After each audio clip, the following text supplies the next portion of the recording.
a lot of professional class liberals.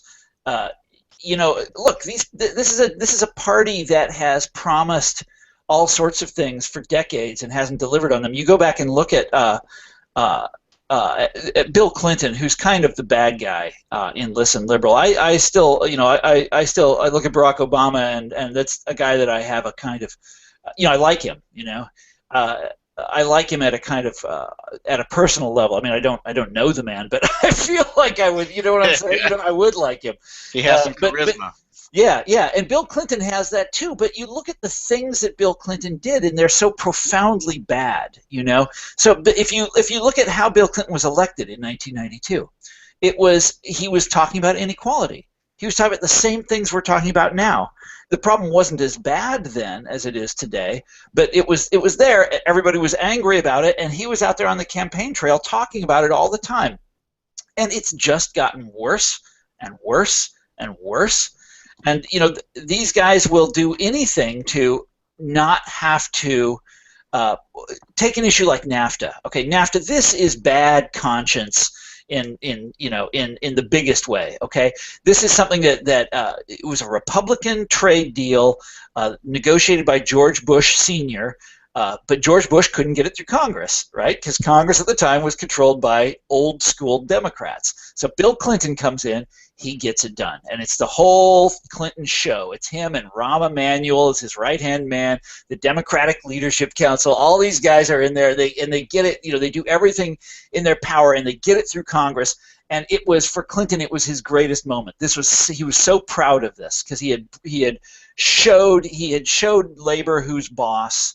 He had beaten the traditional Democratic Party, and he had done it in service of this new ideology, neoliberalism, where you're sort of liberal on these social issues, but you believe in markets and you believe in free trade and all this sort of thing, and labor is out and all that. And this is not a good thing to do. He doesn't just insult his main constituency, working people. He injures them. He hurts their movement. He hurts their wages. He hurts their ability to make a living. It's really bad for these people, and he's proud of this. He's proud of what he did. But they have never been able to face up to the consequences of this. And NAFTA was just the first. There have been so many of those deals. Let me break in for a second right here. Yeah. This is what's super important is you're talking about NAFTA and what its actual effects were, but you will have them to this day. Like you just said, they never own up to it, and you will find policy wonks muddying the waters on what actual good policy was, or making up excuses for why it was passed or why it's not failing. But if you remember back at the time, Bill Clinton, when he was working to get that thing through, all the media was in a love affair with him.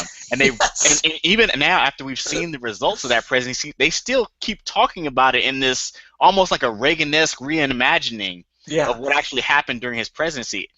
But cool, go ahead. You put your finger on something that's exactly right. They can't talk straight about this. Have you noticed this? They can't. No. They can't talk straight about it. No. About what they promised, what it actually delivered, who was right in their predictions, who was wrong in their predictions, and to this day, and I will often bring this up with other Democrats, and I'll say, this issue, you really made a big mistake here with NAFTA. You made a lot of working people really mad. They stayed home, and look, the party has gone downhill ever since you lost Congress in '94. It's been disaster after disaster, and now look at Trump.